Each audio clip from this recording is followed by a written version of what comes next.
In the aftermath of World War II, a simple judge from Maine is given the heavy task of presiding over his German counterparts, indicted for crimes against humanity, in the 1961 historical drama, Judgement at Nuremberg. And that's what we're dusting off this week on Movie Bones.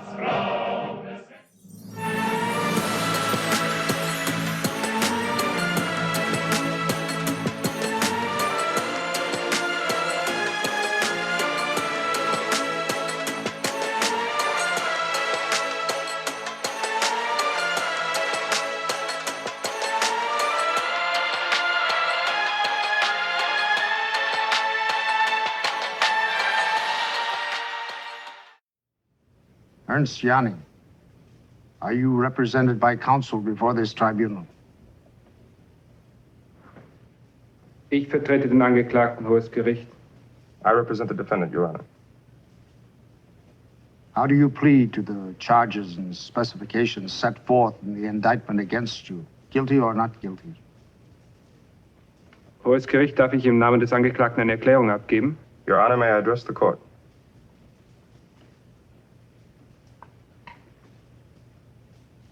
Der Angeklagte erkennt die Autorität des Gerichtes nicht an und wünscht, formellen Protest einzulegen.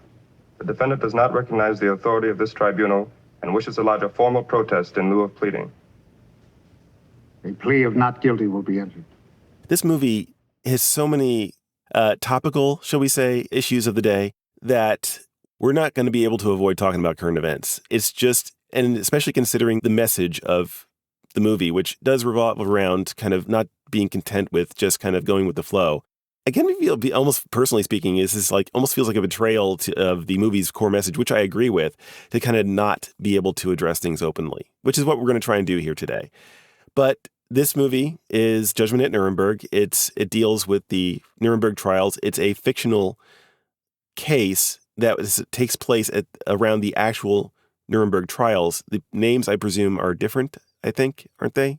I'm guessing these are all somewhat fictional characters. Yeah. I did not see anything that showed there is a movie currently out right Nuremberg. now, or just, Nuremberg, and that one is based on a historical thing. Yes, where I think they, it's with Goering, I think. With Goering, about the trial of Goering. Yeah. You would categorize this, though, as historical fiction. So again, it's based off of, for those of you that might not know, based off of actual historical events, with the use of historical artifacts within it, like the heart of the trial itself, where they do something that they actually did in the Nuremberg trials. Yeah, and there's so many aspects of this I want to get to, but perhaps one of the places I'd like to start is there's a moral complexity to it. Maximilian Schell plays Hans Rolf. He's the defense attorney for the judge, at least, that's under consideration. And he's being charged with, participating in the crimes against humanity of people who were murdered and sterilized in the name of law and order in Germany during the Third Reich, during Hitler's tenure there. But what I love about what I love about what the character of Hans Rolf does, and especially through the portrayal by Maximilian Schell, which is fantastic, I think he won an Oscar for this, is that he highlights the kind of ubiquity of sin even outside of Germany. One of his first arguments is that, he quotes in the sterilization case that is being thrown against the defendant, is that actually, you guys, the Americans, you guys are the guys who actually justified this own kind of state action about, the state intervening. And that is actually something that happened, where the state actually enforced sterilization on people in this country. And then it was justified by well-known judges, including Oliver Wendell Holmes. Yeah, I remember the quote. That's one of the biggest controversies with a thing like Planned Parenthood today, is because that's kind of where all of that, that's a part of all of that. The idea for abortions, eugenics and things like that. And that's all that all circles the same drain and whatnot. That's not to sit here and say that I'm sitting up here advocating that, that means that, nope, I'm not saying that. I just want to make it very clear that I'm pretty sure it all kind of encompasses each other. Let's put it and this that way. kind of plays a part into what we're talking about in all of this. And this is indirectly to the movie, but it's one of those things that gets you thinking. because it wasn't just like Planned Parenthood. I think Margaret Sanger, she was a proponent of it. But so were others like, Teddy Roosevelt. Helen Keller, I think, she was on board with some of the eugenics stuff too. People can be compromised in different ways. Good people can have bad sides. You can become an extremist, or you can fall into extremist traps if you are not careful. Yes. What I love about the movie too is that in the figure of Judge Dean Haywood, played by Spencer Tracy, is that at the end, when he's like kind of has to go over all of this stuff, it's true what the defense says about this. But the biggest crux of the issue is, are people responsible for their actions? And it brings it back to the ultimate thing. When you're deciding as a judge, like when you have to decide what a society has to do, you have to acknowledge that people are responsible for themselves. And you can point to every which way. And it's like, this is what people try to do, right? It's like when someone tries to point out a wrong and say, yeah, but look what you did over there. Your team had this guy that said this thing. And this thing over here, it's like, if you condemn him for this, then you have to condemn them for that and them for that. And it's like, and suddenly the trial becomes about something much different. As the judge said, it's like, actually the plaintiff in the case is a civilization itself. In this case, what we're here for right now, we can't adjudicate everything, but we can adjudicate this, which is what we're here for now. And we can even set a new precedent for something that ought to be, because we can never get out from under the weight of this kind of problem of sin if we keep kind of using each other's sin as a justification for forgetting without having to deal with it. You know what I mean? Yeah. 100% agree. I was sitting there thinking about this after the fact, and I was writing my notes down, and I was, this spun me into watching some videos about, the Nuremberg trials and whatnot. And it's like, okay, so this movie comes out like what, 20 something years after the Nuremberg trials? Yeah, this is 60s. And everything. One of the beautiful things about this is like they were able to grapple with an issue that had already been decided by the courts. This wasn't like hey, this is really what you should thought about, but they were able to grapple with an issue that had already been decided by the courts, and they used this fictitious version of the trial to ask humanity a question, and that is, again, it's questions like, how far is too far, and what does it mean to be a part of all of this? Like, what roles do we play in this whole entire thing, whatever it is, like, and that, like, what this movie does as well is it doesn't just use the trial, it uses the interactions. The beauty of Spencer Tracy's character in this movie is he's almost the narrator. Like, if this is a book, I would have to assume he's going to be the narrator. He's like the type of narrator that he's just observing, and everybody knows the narrator exists, and they keep talking to the narrator, and they just keep talking. That's the beautiful thing. They just talk to his character. His character doesn't do a whole lot more than just judge. And I know that sounds crazy, but that's what he does. He listens to them, and he gives them his honest thoughts. He does. He gives him his honest opinions on the matter. Now, they write him in such a way that his opinions are the best opinions, I think, anyways. Oh, yes. But like he's walking through this place. He's being led by this trial through this broken land. And it is a broken land. This land that has lost 2 world wars in a row. And then the second one is built on atrocities. Atrocities that you cannot deny, atrocities that you cannot turn your back on, atrocities that you cannot shy away from, because certainly this movie won't let you do that. And he's talking to them, and he's learning why they went along with it throughout the whole entire movie. And it's tragic. It is. Tragically, it's just tragic. It's sad, which breeds some of the best dialogue I have ever seen in any film of all time. All over the place. And here's just one example. How could you think that we knew? We did not know. We did not know. As far as I can make out, no one in this country knew. But one can't live with hate. I know that. Dan, we have to forget if we are to go on living.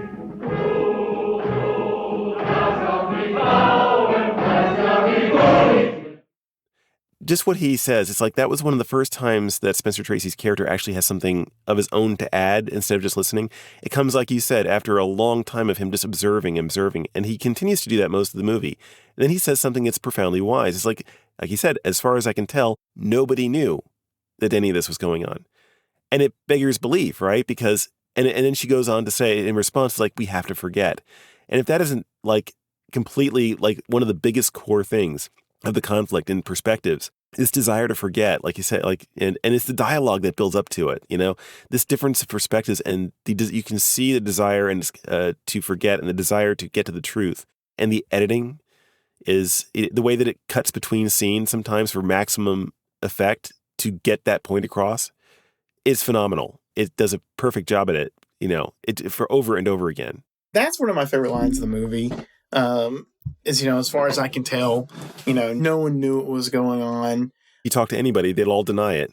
Yeah, it's just wrought with a little bit of like, it's sarcasm. And it's sarcasm.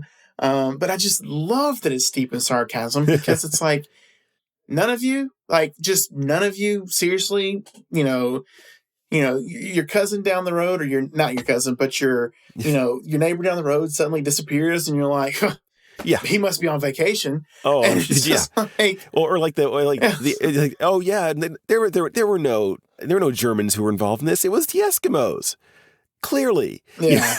That was another great line by the prosecutor, who was drunk at the time, but it does remind me. There's a story that I read, and this is actually something I think one of the Allied commanders in Europe. He was one of the liberators of a camp, and he took the local townspeople, including the mayor, and basically they were conscripted. All the people in the local town had to come out and help bury the bodies. That was our military conscripted the locals to do it. And at the end of it all, the mayor and his wife, after having to do that, they hung themselves in their home, and they left a note behind saying, very simply, "We didn't know, but we knew."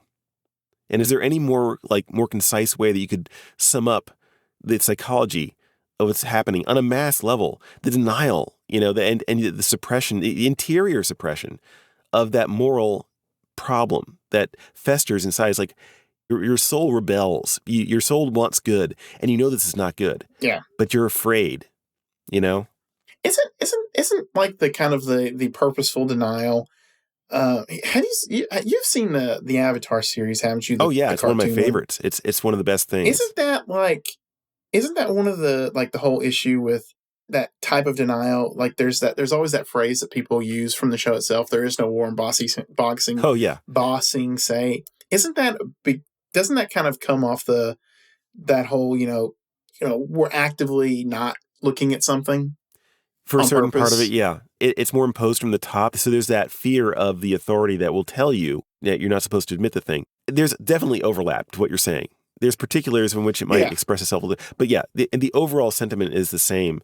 There's the source of fear, but also if you took away the Dai, especially on the part of the people, it's like would the ones who participated in it, or even just knew about it and decided to look the other way during those commission of those things, would there be an added incentive even after the Dai were no longer in that position to continue to deny it to themselves, to whatever degree that you could see something and didn't do it, didn't act or say what you should have, didn't oppose it in whatever small, meager way that you still had power over it, basically. We all have different levels of authority, and that's kind of what the movie gets at, too, is like the judges in the movie had a higher level of authority to the common German on the street. There is always an element, whether high or low, is that you had a responsibility to at least say or to help somewhere, even if it's the smallest little thing there is, and you didn't do it. Yeah.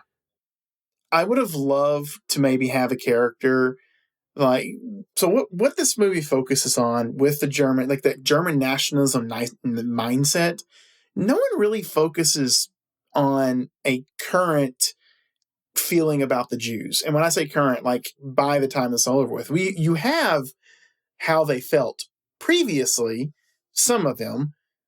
I wanted them to actually wrestle with anti-Semitism. Okay. Because that's where this all begins with. You know what I'm saying?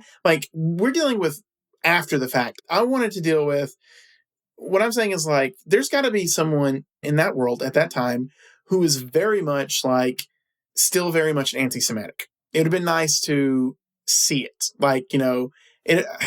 Maybe I don't even know exactly what I'm saying here. We're dealing with German nationalism here and what that caused, but we don't deal with the fact, I don't think we deal hard with the fact that it was laid at their feet. This is your fault. Like, that's what Hitler does. He says, hey, you're all angry. And part of the reason why you're angry is because you feel like you lost your country. And why have you lost your country? Well, it was that Jew over there that did that. And we have a Jewish victim, or we talk about a couple Jewish victims in the story, but we don't deal with, like, they try to deny and deny and deny. Many of the characters do. We don't really have that person that's 100% on board, like, yeah, I actually agreed with everything Hitler said. No, they don't do that. Although it's interesting that in the same time, it's like they're quite happy to put Hitler and, the top brass in that box. It's like, yes, they were bad. Janning's record and his fate illuminate the most shattering truth that has emerged from this trial.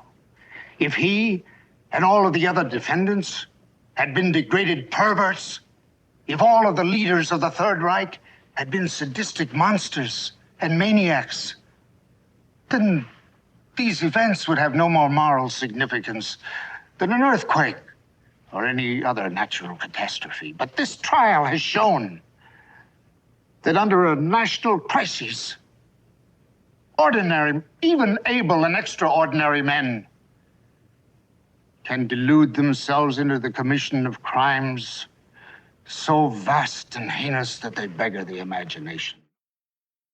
And that's the thing. You don't have to be a moral monster to be able to end up going along with moral monstrosities. And even the defense attorney himself, at one point he talks to the judge and he says, I don't like doing what I'm doing up there. I don't like what I have to say. I feel terrible for having to say it. And he never questions himself as to why that is. And Janning himself at the end, he points it out as like, my defense attorney has been going on and on, but it's like, but are we really going to do this again? Because the defense is actually in the process of committing the same moral accusations, the same scapegoating by having to rehash all this. Even if he's trying to, at the same time, trying to distance himself from the people at the top, but it's an impossible test. The moral kind of conundrum it makes is in so much tension, it cannot bear it. There's no way you can connect those two ends. Yeah, we'll do it right this time. There are times where if you listen, and talking to the audience here, if you listen carefully to what they're saying, there are times that you're sitting there listening to the lawyer and going, okay, yeah, I see what you're saying. Like, I understand, but it's blanketing this whole authoritarian style of living and this whole authoritarian style of having a country and who's in control and what power that they hold and yada, yada, yada.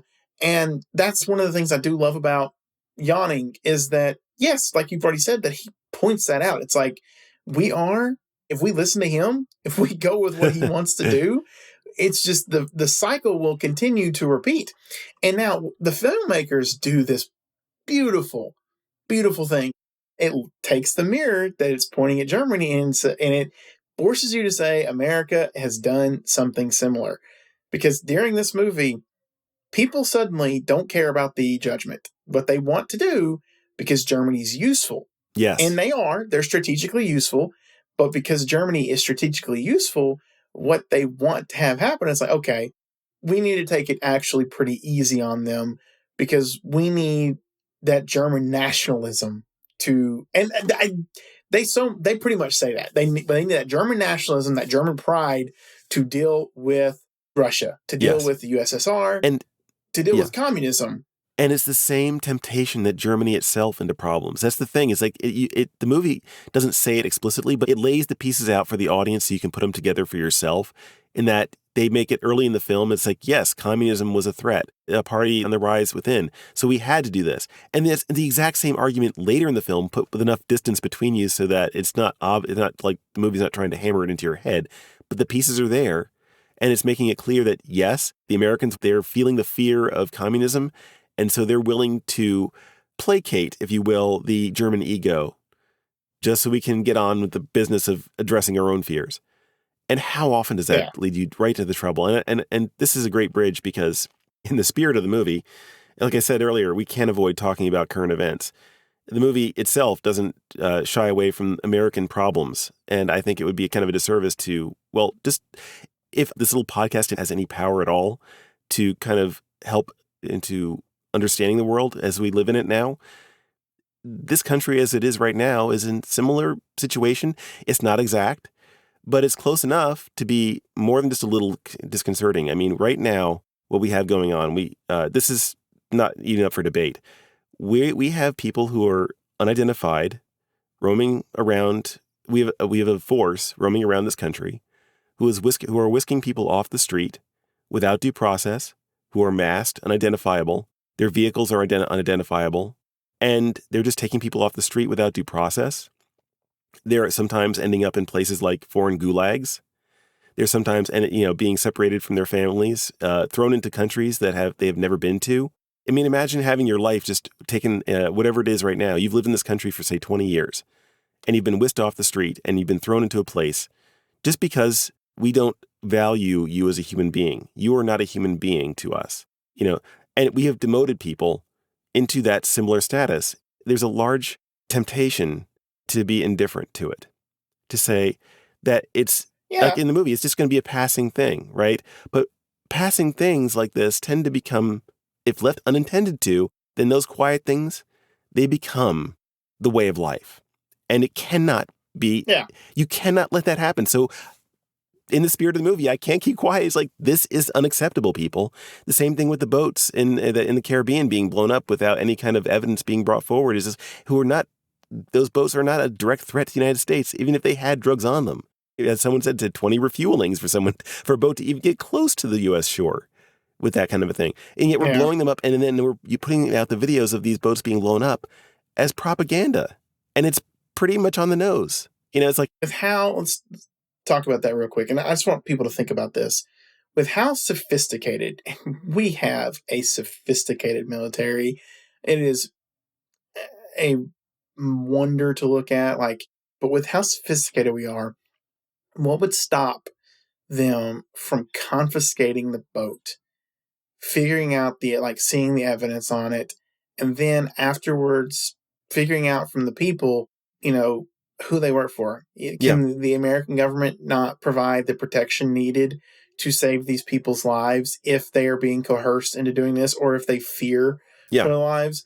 Yes, they can. It's the way that we're doing things that is the wrong way. There are people out there. Yeah, absolutely. It's been documented. There are people out there that are undocumented migrants who have come into our country and have committed horrific crimes. There are examples. You can point to examples. Horrific things. I will tell you this, though. We do know that there are people that are children. They haven't done anything wrong. They've not committed any crimes, who have been taken and relocated. We know that there have been times where ICE has tried to go into places where the kids are innocent. The people are innocent. We know that. There is a right way to do this stuff. You don't have to make people afraid. In fact, they're more often than not, they're willing to help you, because the people that want to be here and that want to do the good thing, do you think they want the crazy people, the evil people, they don't want them to be tied to them. They want them gone just as much as you want them gone. It's like, help them, work with them. Don't make them afraid.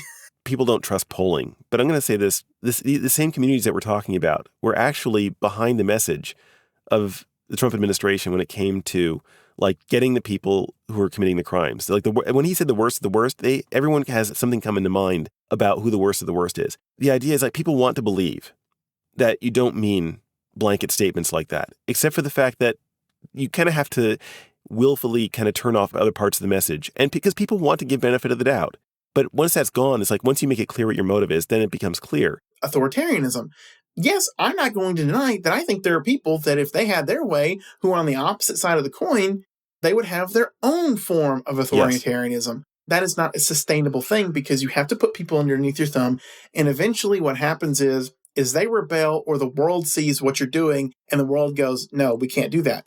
That's what happened in World War II. War II. That's what happened in Nazi Germany. It became an authoritarian nation.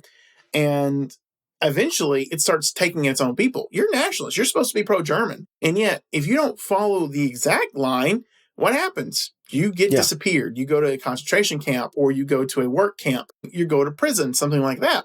It's still authoritarianism. When America was fighting, when it was going up against the USSR and going up against communism, it was also still fighting authoritarianism. If we, the average person, if we sit around and go, okay, well, I'm voting the lesser of two evils in, no, that does not how things should work. No. We should not be voting in the lesser of two evils ever.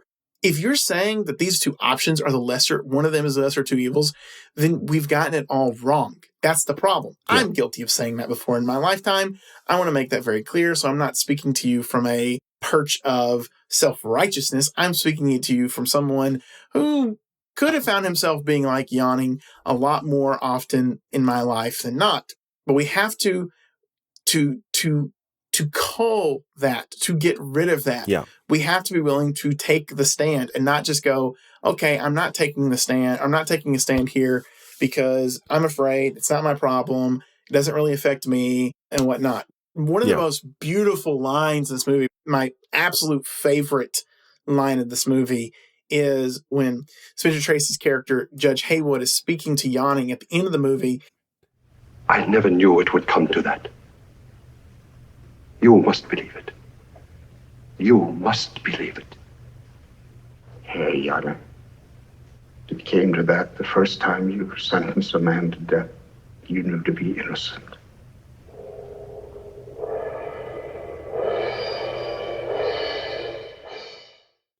If you go along with it because of like your own selfish reasons, he went along with it for his own selfish reasons.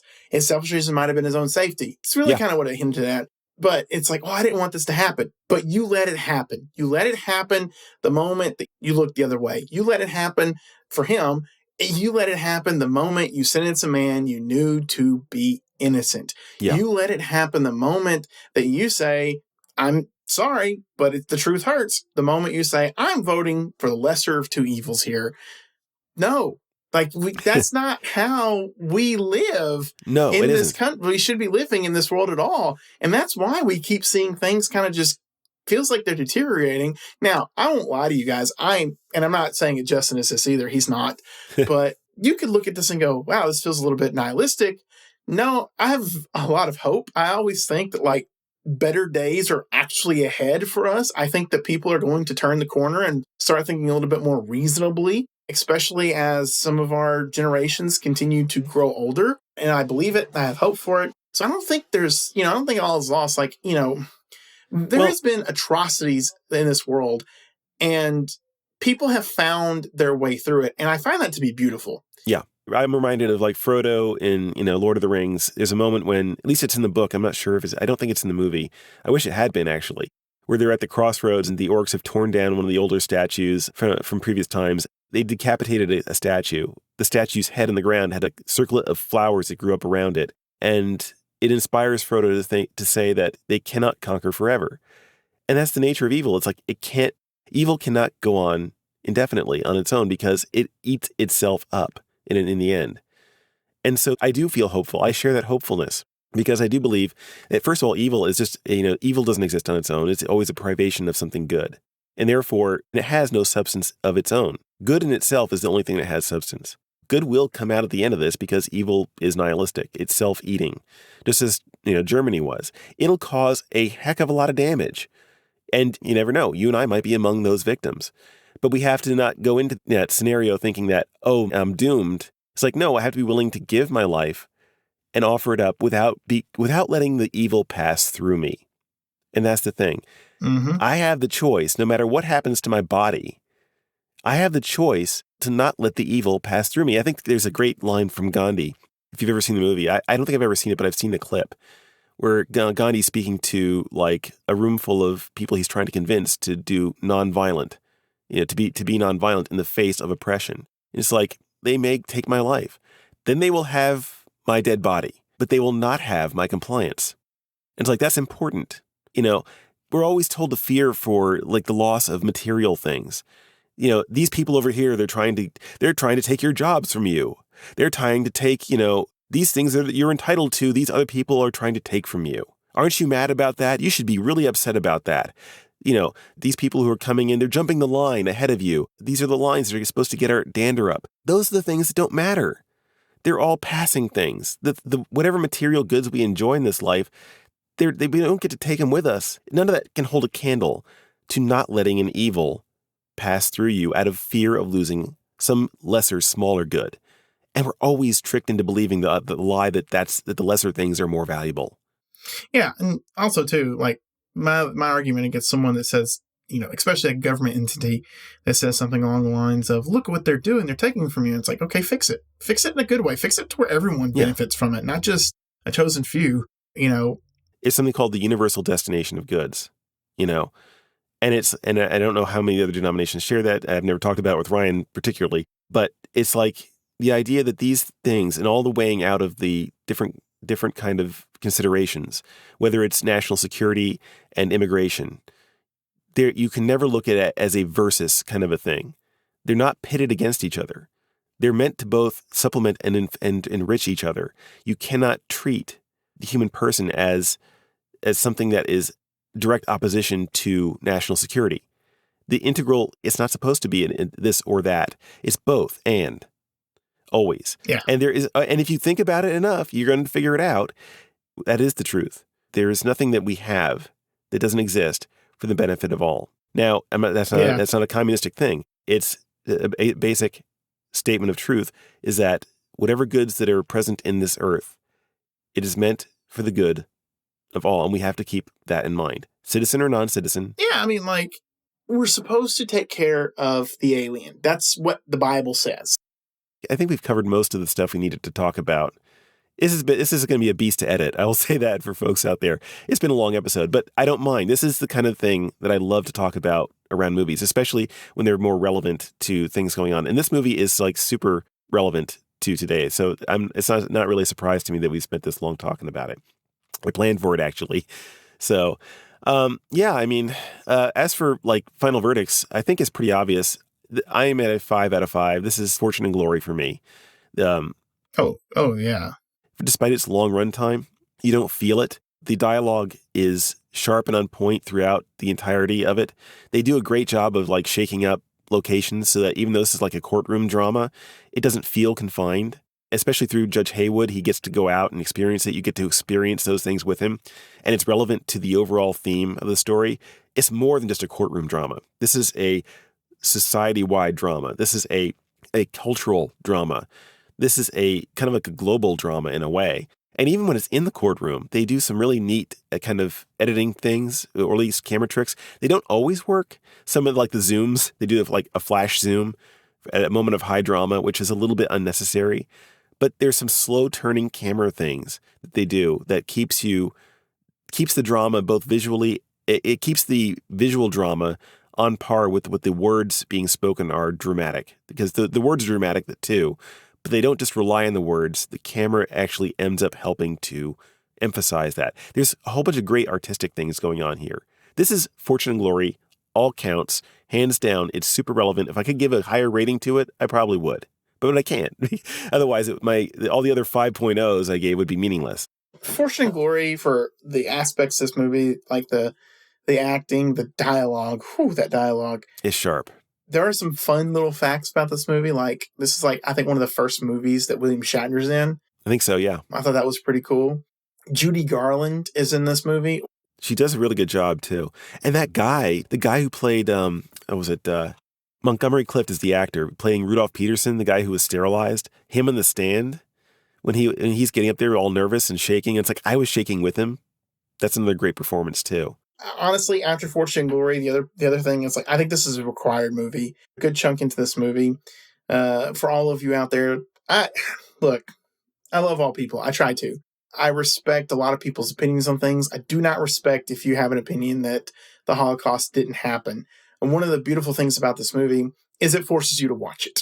Like, it does. It does. If you sit down and watch this movie, because that's exactly what happens in Nuremberg, one of the things that pushed everyone over the edge was showing that footage. And one of the people that showed that footage, from my understanding, Eisenhower, I think, was the person that actually filmed a lot of the footage from what they found at the camps. The people, their state, all of that stuff. That's not doctored. That's not made up. That's not some camera trick. That's not something. No, that was a real thing.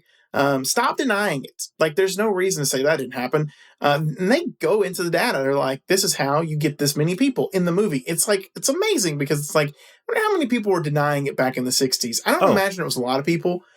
Well, there's a great line, but like there's that scene where you have Yawning, he's eating in the cafeteria for the prisoners, and one of the fellow judges is like, they couldn't have done that, killed that many people, could they? And he turns to one of the guys who run the camp, who happened to be sitting behind him. He's like, they couldn't have done that, could they? He's like, yes, they could have. It's just a problem of logistics. And if you have this, these shower rooms that could take this many thousands of people at a time and go through that many thousands per day, multiplied out over that, it's like, yeah, you could do it.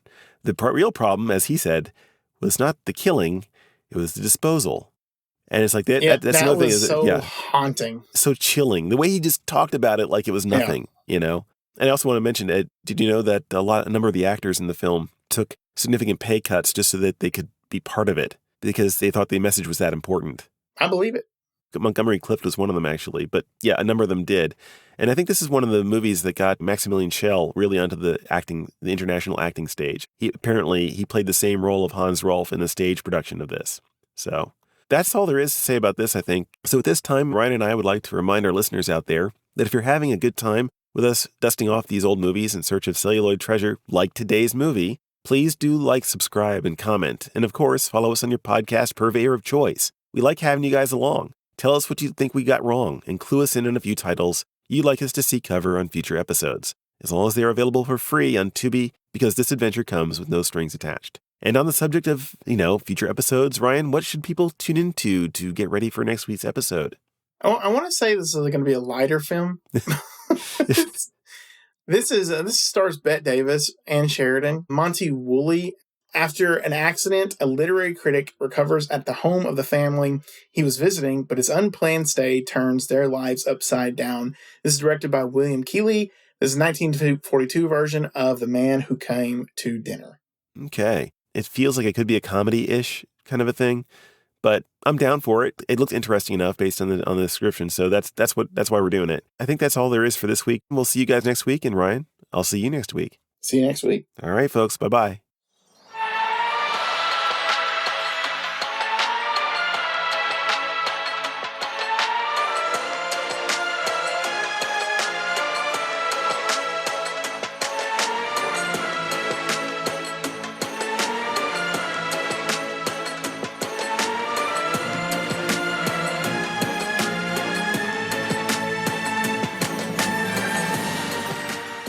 You were saying that the men are not responsible for their acts.